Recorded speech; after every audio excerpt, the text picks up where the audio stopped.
राजा अभी जड़ भरत बता रहे हैं कि एक समय की बात है, एक व्यापारी था जो शहर में रहता था, है ना, शहर में रह रहा था अच्छी तरह से। तो उसने सोचा मैं जंगल जाता हूँ और कुछ लकड़ियाँ और कुछ मिट्टी इकट्ठा करूँगा और उसको इकट्ठा करने के बाद उसका अच्छा प्रॉफिट कमाऊँगा, शहर में जाके उसको बेचूँगा, है ना। तो प्रॉफिट कमाने के लिए या लोभ के कारण वो एक जंगल में प्रवेश करता है ना। तो प्रभुपाद अपने तात्पर्य में बहुत विस्तार से समझा रहे हैं। उसी तरह से जो जीव है भगवान के आध्यात्मिक जगत में है, स्पिरिचुअल वर्ल्ड में है, लेकिन वो भोग करने की इच्छा से इस भौतिक जगत के अंदर प्रवेश करता है ना। तो जैसे वो व्यापारी प्रॉफिट लेना चाहता है लोभवश, उसी तरह से जो जीव है इस भौतिक जगत में क्या है, एंजॉय करना चाहता है ना। कृष्ण भूलिया जीव भोग वांछा करे, निकटस्थे माया तारे झपटिया धरे। कृष्ण को भूलकर कोई जीव भोग करना चाहेगा तो माया उसको तुरंत वहां पे पकड़ लेती है ना। फिर व्यापारी आगे चलता है, जंगल में जाता है, तो उसको क्या मिलते, 6 लुटेरे मिलते हैं। तो उसने लकड़ी इकट्ठा कर लिया, है ना, और मिट्टी से कुछ सामान भी बना लिया, और 6 लुटेरे आए और लूट के चले गए। अब इसको कुछ बचा ही नहीं, है ना। फिर भी वो सोच रहा है कि नहीं, थोड़ा सा जंगल में और समय रहते हैं, है ना, कुछ तो बनेगा यहाँ पर, है ना। तो ये 6 लुटेरे क्या है, हमारी 6 इंद्रियां, 6 सेंसेस, है ना, ये लुटेरे हैं। कौन कौन सी इंद्रियां हैं हमारी, कर्म इंद्रियां होती हैं और ज्ञान इंद्रियां होती हैं। आँख, कान, नाक, जीव और त्वचा, ये 5 हमारी इंद्रियां हैं। तो ये क्या है, लुटेरे हैं। जो भी हमने इकट्ठा किया है ना, आँख को कुछ देखना है, कान को कुछ सुनना है, जीव को अच्छा स्वाद लेना है ना, जो त्वचा है उसको अच्छा कुछ स्पर्श करना है, तो ये सब क्या हमको लूट रही है ना। प्रहलाद महाराज बताते हैं 7वें स्कंद में, कोई एक व्यक्ति है ना, और उसकी 5 पत्नियां हैं और उसको अलग अलग डायरेक्शन में खींच रही हैं। कोई उसका सिर खींच रही है, कोई उसका एक हाथ खींच रही है, दूसरा हाथ खींच रही है, एक पैर खींच रही है। तो उस व्यक्ति की क्या स्थिति होगी, वो तो खिंच जाएगा, पूरा टूट जाएगा। तो यही हमारी जो 5 इंद्रियां हैं अलग अलग जगह खींच रही हैं। आँख कहीं ले जाना चाहती है, कान कहीं ले जाना चाहते हैं, नाक कहीं ले, जीभ कहीं ले जाना चाहती है। तो ये इंद्रियां क्या है, लुटेरे हैं, जो हमारी सारी संपत्ति क्या है, लूट रहे हैं, लूटते जा रहे हैं। फिर क्या होता है आगे, फिर व्यापारी फिर जंगल में और प्रवेश करता है, तो उसको क्या मिलते हैं, एकदम खूंखार वो मिलते हैं, जानवर मिलते हैं। सियार मिलता है ना, गीदड़ मिलता है, शेर मिलते हैं, है ना। और उसको क्या लगने लगते हैं, एकदम नोचना चालू कर देते हैं। और व्यापारी को लग रहा है नहीं, मैं कुछ ना कुछ तो प्रॉफिट मुझे मिलेगा यहाँ पर, और उसको वो नोचे जा रहे हैं, है ना। तो यहाँ पर ये बता रहे हैं 2 तरह का जीवन होता है, एक होता है गृहस्थ जीवन, एक होता है गृहमेधी जीवन, है ना। गृहस्थ जीवन मतलब क्या होता है, गृहस्थ आश्रम होता है। जैसे ब्रह्मचारी आश्रम है, उसी तरह से गृहस्थ आश्रम है। तो गृहस्थ आश्रम का भी सेंटर क्या है, भगवान कृष्ण की सेवा। लेकिन अगर गृहस्थ आश्रम में भगवान कृष्ण की सेवा सेंटर में नहीं है और एंजॉयमेंट, है ना, सेंस एंजॉयमेंट है, तो क्या हो जाता है, गृह मेधी हो जाता है। तो ये पूरे गृह मेधी आश्रम का पूरा विस्तार से वर्णन किया जा रहा है। तो ये जंगली जानवर जो है, जिस व्यापारी को लूटे जा रहे हैं, वो सब कौन है, बच्चे हैं, है ना, बच्चे हैं और स्त्री है, जो उस व्यापारी को लूटती जा रही है ना। प्रभुपाद लिखते हैं कि बाहर के जो लुटेरे होते हैं या चोर होते हैं, वो तो बोल के लूटते हैं, धमकी दे के लूटते हैं, लेकिन घर में जो होते हैं वो प्रेम से लूट लेते हैं।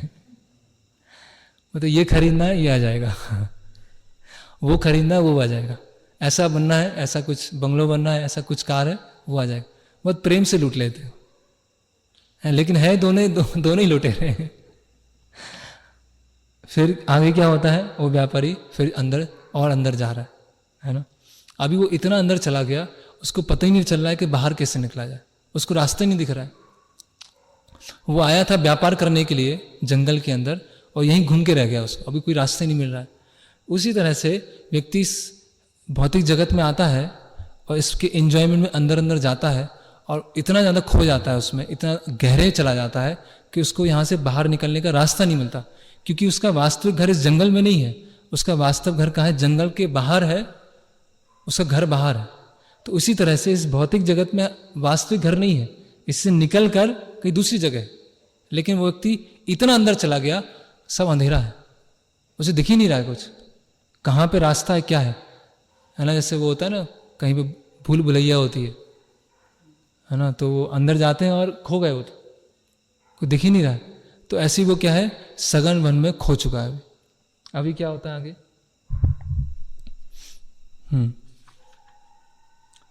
अभी आगे चलता है तो उसको मच्छर हैं, वो काटना चालू होते हैं उसको। मच्छर काट रहे हैं, चूहे काट रहे हैं उसको, है ना। डांस क्या होता है? डांस, हिंदी में डांस लिखा। डांस ऐसे वो खून चूसने वाले, ऐसे वो खून चूसने वाले होते हैं। शिकारी पक्षी, उसको उसने नोचना चालू कर दिया। ऐसे कभी कभी होता है ना, कहीं कैसे हम किसी हिल स्टेशन पे जाएंगे और वहाँ पर कभी अंदर जाएंगे तो बहुत सारे छोटे छोटे कीड़े होते हैं, एकदम हमें एलर्जी हो जाती है, एकदम लाल पूरा हो जाता है ना, एकदम छोटे छोटे काट लेते हैं। तो ऐसी वो शिकारी को क्या है, छोटे छोटे कीड़े, टिड्डे, डांस, ये उसने काटना चालू कर दिया। लेकिन उसको सामने क्या लग रहा है कि एक बहुत बड़ा महल है जो उस महल में जाने वाला है। तो उसी तरह से ये जो डांस हैं, ये सब कौन है? हमारे जो पड़ोसी हैं, वो सब डांस हैं। जितने मच्छर हैं, ये सब क्या है, जो हमारे कलीग्स हैं, वो हमको नोचते रहते हैं। और हमको सामने लगता है कि बस थोड़ा काट लेंगे, थोड़ा नोच लेंगे, उसके बाद बहुत अच्छा होने वाला है। तो वो खून चूस रहे हैं और हम चलते जा रहे हैं। फिर आगे उससे क्या मिलती है? गंधर्वपुरी, फैंटेस्मेगोरिया।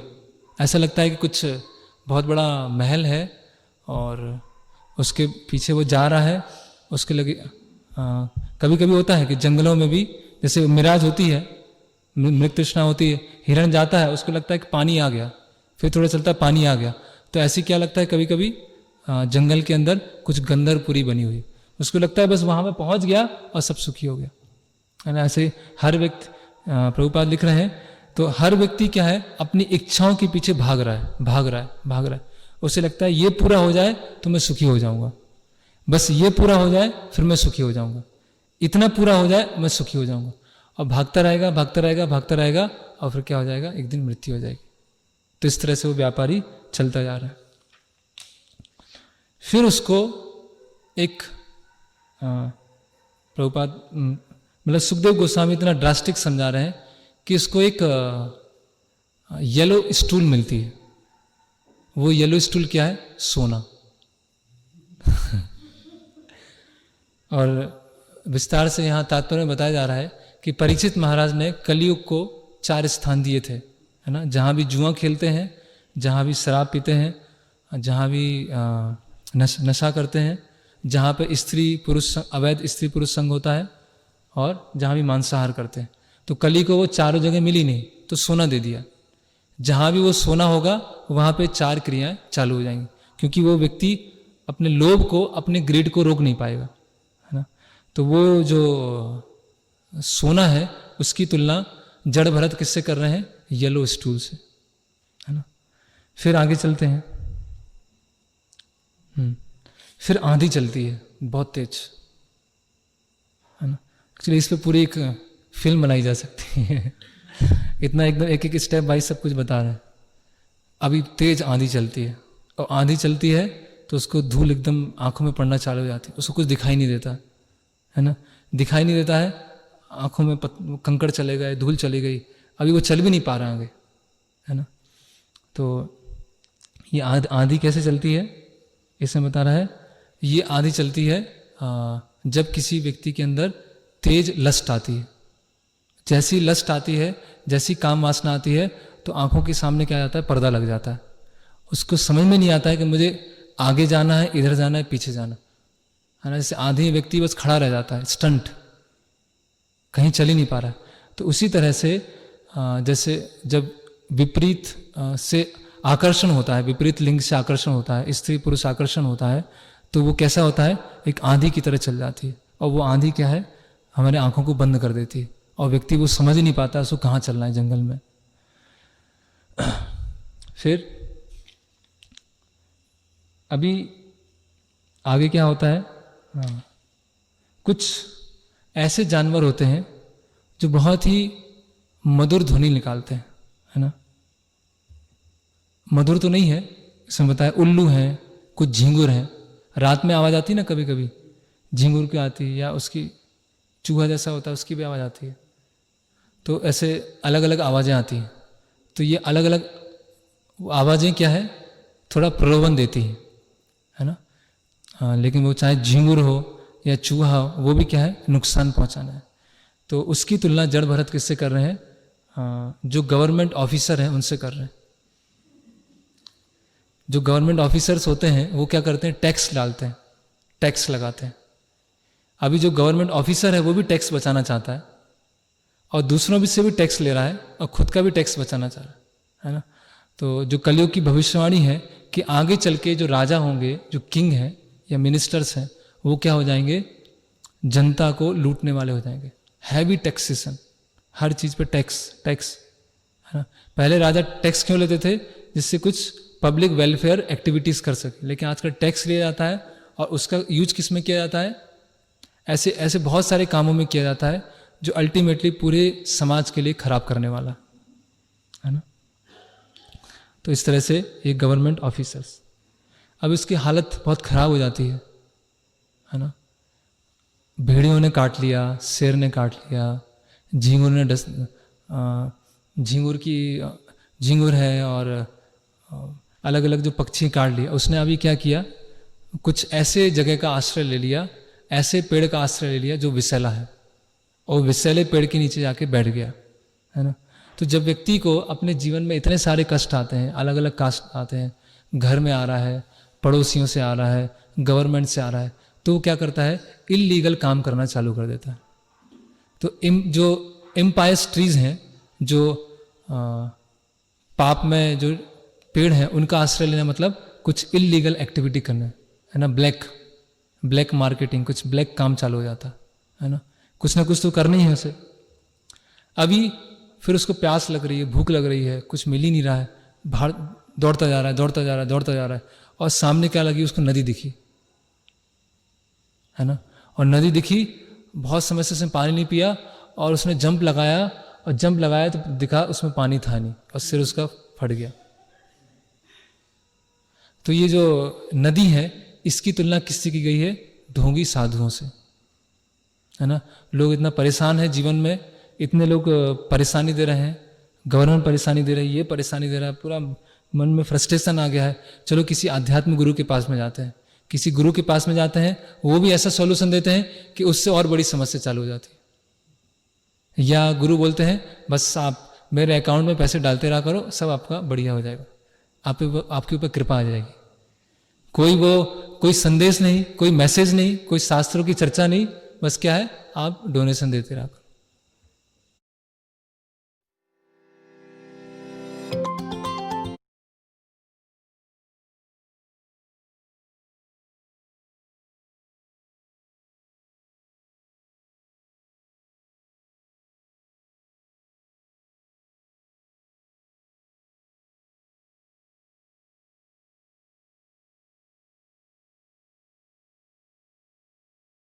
तो ये जो नदी है, उसको लग रहा है व्यापारी को कि नदी में मैं जाऊंगा, वहां पानी मिलेगा, और उसका सिर, वस्त्र पहने हैं, है ना। ऐसी संस्थाएं हैं, और भगवान के बारे में कुछ नहीं बताएंगे, जीवन के बारे में कुछ नहीं बताएंगे, ऐसे वेग आंसर देंगे, है ना। बहुत एक प्रसिद्ध गुरु हैं, है ना, तो उनसे पूछा गया कि भगवान है कि नहीं है। तो वो बोलते हैं कि भगवान है भी और नहीं भी है।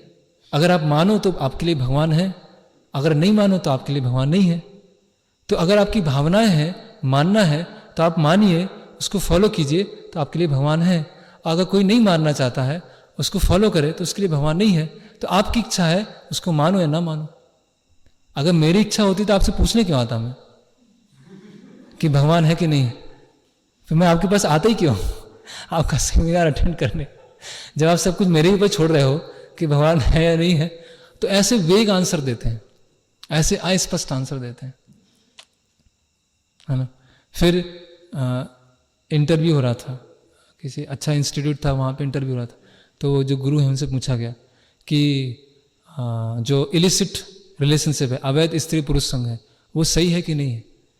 बोले उसमें गलत क्या है, अगर मन आपका शुद्ध है तो सही है, और अगर मन शुद्ध नहीं है और आप वैध संग भी बना रहे तो भी गलत है। तो ये तो मन शुद्ध होने और अशुद्ध होने पर डिपेंड करता है। तो देखिए मतलब अपने आप को गुरु बोल रहे हैं और क्या टीचिंग्स दे रहे हैं, और उसको इतने लोग सुन रहे हैं, इतने उनके लाइक्स हैं, इतने व्यूअर हैं, और क्या शिक्षा दे रहे हैं। तो ऐसे जो ढोंगे गुरु के, इसलिए भागवतम में क्या बताया है, कलयुग में ऐसे बहुत सारे गुरु होंगे जो लोगों की जेब खाली करने में एक्सपर्ट होंगे, लेकिन ऐसे गुरु बहुत कम होंगे जो लोगों के अनर्थों को दूर करने में एक्सपर्ट होंगे, है ना। तो ऐसे जो सैलो रिवर्स, वो व्यापारी वहां पर कूद पड़ता है। फिर पहाड़ी आती है, ऊंची पहाड़ी एकदम, कंकड़ हैं, पत्थर हैं, भूखा प्यासा पिटा हुआ चल रहा है, पहाड़ी पे चलना है, चढ़ा जा रहा है, चढ़ा जा रहा है, बहुत सारे कंकड़ हैं, चुभ रहे हैं, है ना। तो जड़ भरत बोल रहे हैं ये सब पहाड़ी क्या है, ये हाउस होल्ड सेरेमनीज, जो बहुत सारे अनुष्ठान होते हैं, अलग अलग कार्यक्रम होते हैं, है ना। और कलयुग में बताया भी है कि अगर किसी ने अपना घर, अपना जो गृहस्थी है उसको संभाल लिया तो राज्य को संभालने के समान है वो। जैसे कोई राज्य कर रहा है, इतनी बड़ा उसने अचीवमेंट कर लिया, है ना।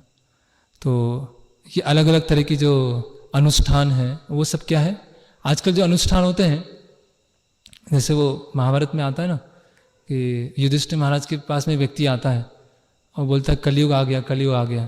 तो युधिष्ठिर महाराज पूछते क्या हो गया, बोले हाथी निकल गया, पूंछ अटक गई। बोलते अरे हाथी निकल गया, पूंछ अटक गई, ये क्या हो गया। तो बाद में पता चलता है हाथी निकल गया, पूंछ अटक गई मतलब लोग जितने भी अलग अलग तरह के अनुष्ठान है, जितने तरह के फंक्शन है, उसमें बहुत पैसा खर्च करेंगे, क्योंकि उसमें प्रतिष्ठा आ रही है ना। प्रतिष्ठा का कंपटीशन चल रहा है, प्रेस्टीज का कंपटीशन चल रहा है, उसमें बहुत खर्च करेंगे। लेकिन भगवान की सेवा में कुछ करना होगा, उसके लिए क्या होगी, पूंछ अटक जाएगी। उस समय भगवान की सेवा के लिए कुछ नहीं निकलेगा। बोले भगवान को क्या चाहिए, भगवान के पास सब कुछ है, भगवान तो पूरे जगत के स्वामी है, उनको हम क्या दे सकते हैं। फिर ऐसे ऐसे वो फिलॉसफी लेके आएंगे। तो ये जो